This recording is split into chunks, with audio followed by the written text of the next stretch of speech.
Hi guys, welcome to the second video. In this one I'm talking about engines and gearboxes. So I'm going to do a brief comparison between the turbo and non-turbo Subaru engines, and then I'll hopefully try and show you how we've got ours set up in here and how we did bits and pieces. I've got to say, this has been on the go now, this project, for best part of 20 years, and when we did a lot of this stuff, there wasn't any parts on the market to buy. Not many people were doing this conversion. So I say, please don't criticise. It's just the way we've chosen to do things, and it's working well. So I'm getting good results from it, and I'm happy with it all. But it might look a bit archaic. So the car itself, as I say, I mentioned in the previous video, is a 1272 Bug. Originally came with a 1200 engine when I was 18, and that was great fun. With a zoom tube on there, farting down the street. The 1200 met a untimely demise with a drop valve, which looked a bit like that. So that's what a drop valve does to a 1200 engine when you're giving it some. So then I was looking for more power. Did what a lot of people did. So I did a 16, which turned out to be a crapper. We ultimately ended up building a 1776, and then I got a higher spec 1776, which never ran because I came across a Subaru engine. And I heard that you could put them in Beetles, and thought, oh, this looks like something we should do. So the first engine we bought, Subaru engine we bought, was an EJ22, which is a 2.2 injection twin cam engine. There's no intercooler on there, and it's relatively minimal cutting to get it in the car, and it fits in quite nicely actually. So I'll ping the photos up because I'm getting too good to the editing software. Yes, I am. So I can hope to show you in better detail what we did. The one I got came from somebody else's conversion. It was in a Type 3, and the air intake was had a U-bend to it, and I'm pretty sure without cutting the firewall you could modify that bend, or could have made something similar, so you're not chopping firewalls. So the only thing you really had to do to fit the 2.2 was take out the engine trays, which is no big deal really, because they're probably crunchy anyway, like a lot of cars. And if you did decide to go back to air-cooled at some point, all you have to do is get a pair of these. I think this one's a Hookies one, and fun as your aunt, you're air-cooled again. With the 2.2 you can keep your stock box if you're not going to go crazy. So if you're not doing mad launches and drag racing, then your stock box should be okay on the whole if it's in good condition. So with minimal work, a shorter sump, if you can figure out the wiring and the cooling, then it's a relatively straightforward engine to fit. And if you have a car which you don't want to chop up or don't want to make big mobs on, that's the way I go, definitely. I'd stay non-turbo and say 120, 130 horses, a lot of fun in a Beetle. It's more fun than 1776 was. And that was a lot of fun, you know what I mean? So yeah, that's what I'd say. But if you want to take the red pill and go balls out, look at a turbo motor.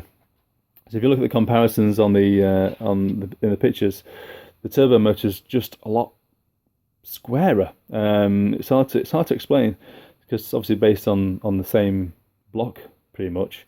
But it's quad cam, so from the sides it's a lot chunkier, and the front profile's chunkier. If you're keeping the standard stock intercooler, which we have, obviously it shoots straight out the back where the firewall at least used to be. The exhaust exits at the top where the turbo is, again at the back of the engine. So that'll be the wrong side of the firewall, and it's just generally a much bulkier package. So you're going to do a lot more modification. So on ours we removed the engine trays off, which I just showed you, but we also removed the inner wings, which in hindsight I probably wouldn't remove them so high, because I've actually made them, they're reattached on so they're removable now actually on mine, but I think we could have got away with not chopping them quite so high, to be honest, but hindsight and all that. And then we removed the firewall and also the boot, most of the boot floor, to get it all in there. So the next thing is, I didn't want to have all bits of engine stuck out of the car. Now, everyone to their own. And you know, I'm not criticising how other people do it, because if you want to do what you want to be, that's great. Let's keep the scene alive. However, I personally wanted to keep it not stock looking, but stockish, if you know what I mean. I didn't want engines stuck out of the back of the car. And you often see on the Subarus people chop out the wings because the quad cam sticks out. And also didn't want the radiator cutouts in the front, but that's another video. That's probably the next video, because I'm looking at cooling then. So to do that, to achieve that, we had to move the engine and the gearbox forwards. Added to that complication, when you go from EJ22 to potentially 300 horsepower out of the box, or at least from the factory,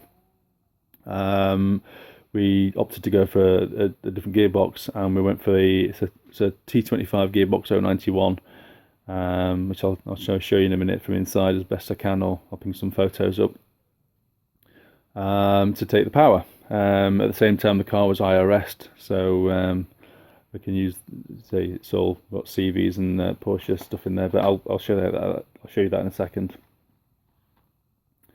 But the bodywork itself isn't standard either, so it does vaguely look standard. Unfortunately, after we chopped off the back, I then changed the wings, because I'd initially built some wings out of steel, some wide ones which were 3 or 4 inches wider, because the plan was to use wolf race slot mags, and they were 8.5 inch wide wheel, I believe. So these ones was slightly narrower. The problem is the wings themselves came without the pre-drilled holes drilled, so I had no datum to work from in terms of holes. I only had half of the profile left, because there was no rear in the wings really at that point. And the wings came short, so at the front edge they were too short. That's a stupid polishing mistake. They were too short, so they finished about here. So to get around that, the only option I could really do was to actually rotate the wings very slightly forwards, and that brought it down to that level, which isn't probably as low as it should be, but it's low enough. When you fitted them as they should have been, it kind of looked a bit like that. It just looked a bit, I don't know, it was odd. But the issue with rotating the wings forward very slightly, and it is only a small amount, it meant the valance kind of flicks up very slightly, which to the trained eye you would notice when you see the car. So to most people, no one even look at it twice. Again, not a problem. I didn't mind that. There was no major issue. But what happened was the deck lid then sat slightly high, or slightly open, effectively. So along the top edge of the deck lid didn't shut. It left a horrible gap. No matter what adjustment I did, it couldn't get rid of that damn thing. So my options were to fit standoffs, which again I wanted to keep it stockish looking, or to modify the deck lid, which is, I'll show you, that's what I went for. I'll show you the photos for that. So the bodywork does look vaguely standard at the back, but it's not as standard as it really looks, if that makes sense. So I'll just move into the car. I'll show you some more bits. You're going to have to listen to me huff and puff. We're going climbing. Normally I'd remove the seat to do this, but just 4 quick bolts, but I couldn't be bothered, so maybe hang it upside down like a Batman. Right, so it's really hard to see in here. I'd say I'll ping photos up as I'm talking. The gearbox is all moved forwards in here. So the front mount has actually got temporary bushings in there. So initially it was built with in the mid strap from a Type 4 to Type 1 kit. I bought that before the RJES setup, so unfortunately it's actually useless. So when you go to RJES, the strap's no longer big enough. In fact, I've got one outside on top of the car, I'll just show you. In front of the climb. Yeah, so the Type 4 to Type 1 setup comes with a cradle like that and a strap which goes over the back of the bell housing if you've got a standard 091 box size. And then it comes with a mid strap, which is the one you see there, or what's left of it. So we've changed it a little bit. And then there's a front bracket as well for the front mount, which, because the gearbox has gone forwards under here, effectively the nose goes right into the tunnel. That's useless as well. So don't bother buying a Type 1 to Type 4 or Type 4 to Type 1 kit if you're going the RJES route or moving your gearbox. It's just a waste of time. I'll just put a photo up of the actual big setup. What I've used as a front mount is effectively like a bit like what I think they call them a Berg mid mount for the gearbox. It's very similar. In the photos, that's how it was created initially. However, the bottom plate has actually been doubled up since. What I found is when I was clamping up the gearbox so hard to stop movement, it was actually bending or deforming the bottom plate. So that's been doubled up, and it's actually a lot stronger now. And also on the top here, I don't think they were moving as such because they clamped down really hard. But these used to go further down the side of the gearbox to hold it. But what I opted for was to have something on top. Now this was actually created temporarily to get me to racing at Bug Jam a couple of years ago, but it's held up so well it's still there. There's actually a bit of a standard Type 1 gearbox mount there, and this is something I cast out of a top of a Nesquik tin, and literally was I wanted to do it quickly before I went to Bug Jam, stop it because I was having issues with gear shifting, trying to stop any movement, and so it's still there, it's working well. I do have the plans to mould cast an entire new rubber which sits in this recess inside here, so it'll be a lot neater. So to remove all these, and it'll be a kind of cast onto the strap itself. To do that, I got one of these kits. So this is something I bought on, I think it was Amazon, so I'll link to it in the description. And you basically mix them together, and you can cast and mould your own 80 Shore, or this is 80 Shore kit, rubber bushers and stuff. 80 Shore is basically stiffer than a stock mount. So this is actually a stock mount, Subaru mount, engine mount, and this is what we've got used on the back. I'll go back to that in a second. So on the bottom of the Berg MIG mount, or whatever you want to call it, it shows in the picture it's a black, I think that's a Ford Fiesta mount from something I found on the side of the road or something. But that has since been replaced with one I created out of a block of this stuff. And again, that seems to be, it is squishing slightly, but it's holding up a lot better and a lot firmer than the original black rubber stuff. So on the back, it's hard to show. Take that with me. So the gearbox then connects to the engine. Whoops. It's not mounted on, it's not retained in any other way, so it's bolted through the bellhousing to the engine, and then the engine itself uses its own stock Subaru mounts, which I was just showing you. So it's got two of these big massive mounts, which on a standard Subaru engine is obviously the rear engine mounts, which I guess it is in this one as well, I don't know. And again, I'll post up a video in a second. When I was racing in 2018, I think it was, I got a reasonable time, but I was having a lot of issues with gear shifting, which I thought was down to movement in the gearbox, which I'm not entirely sure about, I must say, because I've adjusted things and now it seems much better. But if you look at the amount of drop in the engine as a launch,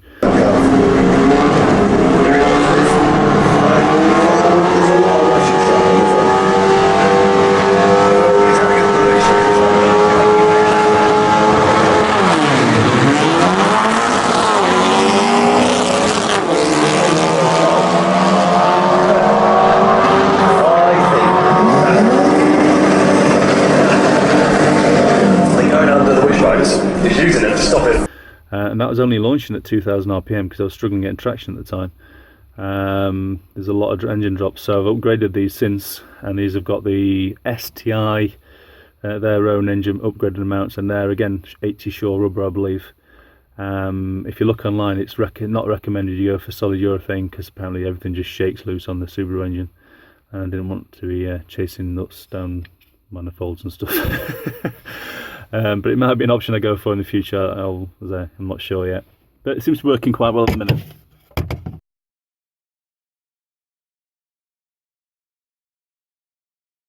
So my roll cage, which was actually built by Bosch a long time ago, it's a real nice roll cage, so yeah, I'm impressed by it. So we had to modify the down, whatever they are, down bars, which initially was kind of a lot more triangular shaped, because the engine's so much wider than the stock Beetle engine or stock gearbox and stuff. But they are triangulated into the frame forks. So I think because I've got that triangulation there, that's why I was relatively happy with the mounts. So I'll show you a picture of the mounts, which I'll ping up on screen in a second, which do look really industrial and chunky and look like they sit low. And again, it was a bit of a temporary option. It was a bit of a temporary thing which we built, which we planned on making into more of a cradle at a later date. But they just work, and they work really well at the minute. And I'd say they were a simple option back before we could buy anything. I did plan to modify them and cut them down, make them a bit shorter in terms of how deep they sit. But to be honest with you, because the engine sits lower anyway, and it all sits a bit lower anyway, they've never caused any clearance issues at all. They've never, as far as I know, never hit the ground or anything. And my car's, you know, it's only effectively a spline or spline and a half maybe down, but it's not exactly slammed or but yeah, no issues at all there really. So they stayed as they are, and I actually zapped them onto the frame horns this year because I was so happy with them, and they're now pretty much a permanent fixture until I get the engine out and maybe look at making them a bit neater. But yeah, no issues there at all. So it's a quick, easy way of doing it if you can triangulate somehow into your cage, or somehow hold the frame horns steady. Because I imagine without that, there'll be a lot of flex in there with the weight of the engine and the amount of power you're going to be trying to put through the engine, the drivetrain. The gearbox I then was fitted with a RJES Bellhousing, and the gearbox had to come out a couple of times, unfortunately. And at that point, luckily, he'd started producing a first motion shaft, which allowed you to use a stock Subaru clutch setup. So that's the way I went. When they initially did it, the RJES kit used a Type 4 clutch, which I'm sure works fine. Most people are having no trouble at all with it, but I was really concerned about the size of it compared to the Subaru one for a start. So I ended up actually making having an upgraded one made, which had a longer snub on it, giving you more mount onto the splines on the first motion shaft. But also the damping springs within the friction plate itself were larger, so they weren't they were nowhere near as large as the ones on the Subaru, but they were much larger than the standard Beetle ones, or the standard bus ones at least. But obviously I didn't need to use that in the end, so that got sold because we've now got a box standard box XCD clutch from Scooby somewhere. Yeah, and that seems to be working really well, the standard clutch. It's never slipped or anything, or hopefully it shouldn't do, because it got a lot less weight in this car than a Subaru. Unless you try doing a launch in third gear, then it smells pretty bad. The RJES, well, this RJES kit has a hydraulic clutch, so it's a pull clutch on this one, on this engine. So you end up using a T25 slave cylinder, which is what I'm kind of looking at here.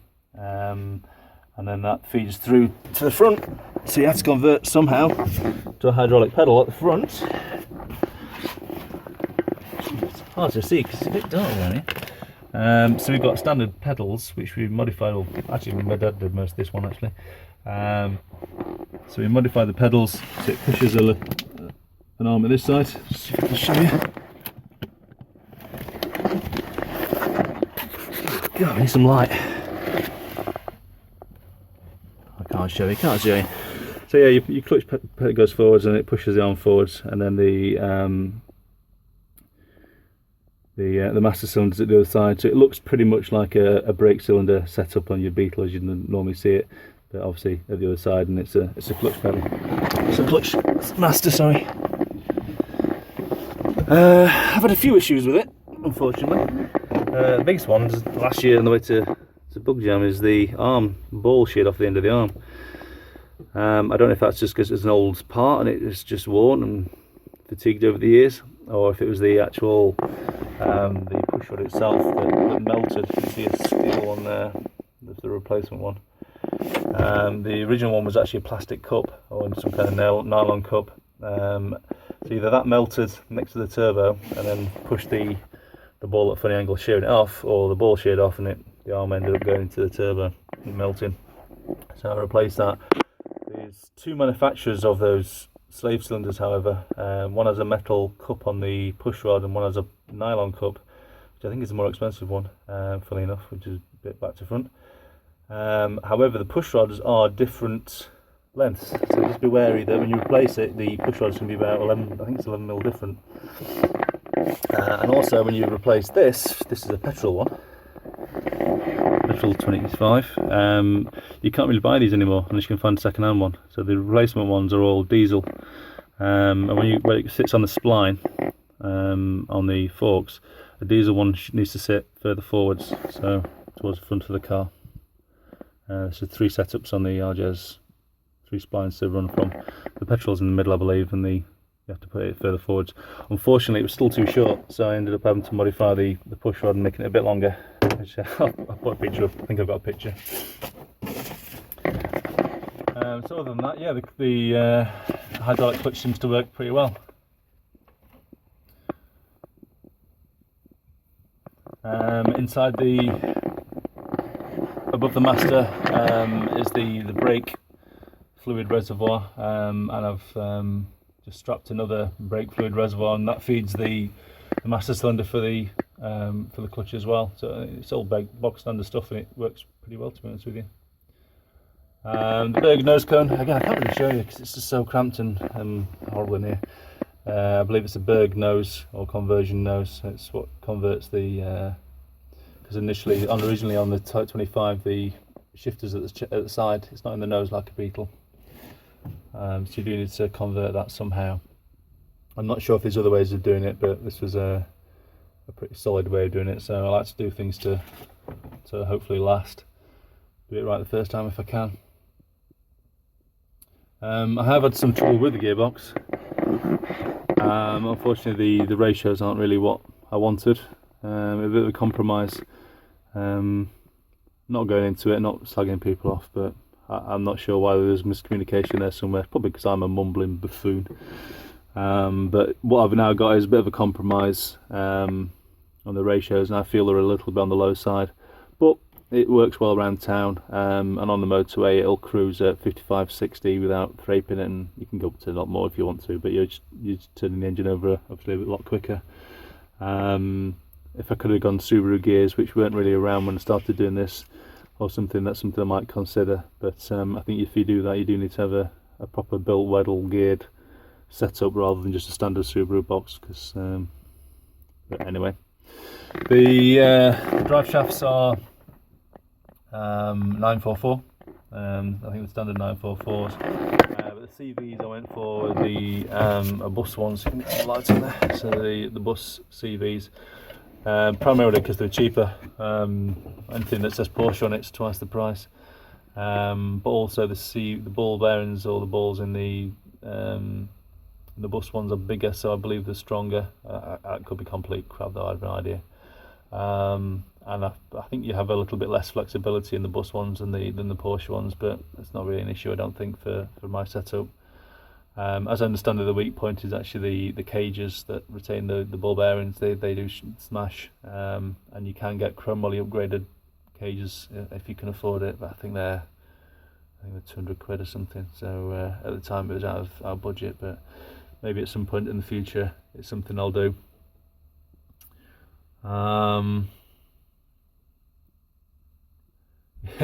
When you do move the gearbox forwards, if you choose to go this route, it means you also have to shorten the gear shifter, which I can't show you because it's underneath the radiator. Yeah, I'll push a picture of how not to do it. Basically, you can't sleeve it on the outside like I did, like a complete moron, because you slide it through the bushings in the tunnel. Of course, if you've got an outer sleeve on it, it doesn't go through them. So yeah, the photo is how not to do it. Don't copy it under any circumstances.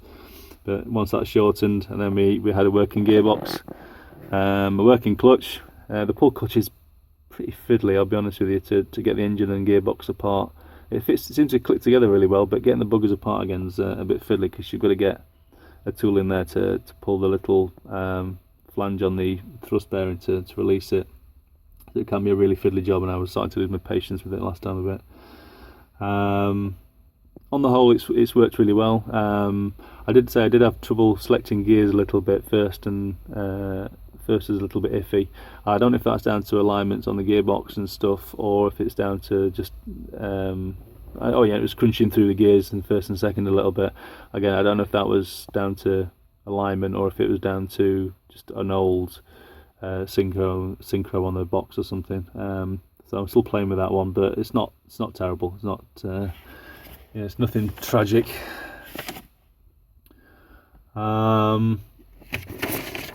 And then the last thing I did, really, which I can't show you at all, because I can't see it at all. I'll just show you from the engine bay. Is I built a subframe. So the subframe basically replaces all the metal I've chopped away. If you like my license plate, it's true. It's very true. I lost you for a second there. So there's a subframe along the back. I'll ping the photos up again. The idea of that was to basically give it just a slight amount of nerve protection. If someone decides to rear end me at a very slow speed, it'll give the engine a little bit of protection, but it also allows me something to hang the crap shields off underneath the wings, and just run wires along, and so it's come in handy really. I've not mounted anything like engine to get the exhausts off it, which I say I'll show that in another video, because I'm going to go through the exhaust to set up as well. But yeah, that's pretty much how we've got it all set up in my bug, at least. You're welcome to like and comment and subscribe and all that malarkey. I think the next video is going to be on wind and water, or possibly the exhaust. Depends which one I can get to the easiest. See you soon, guys.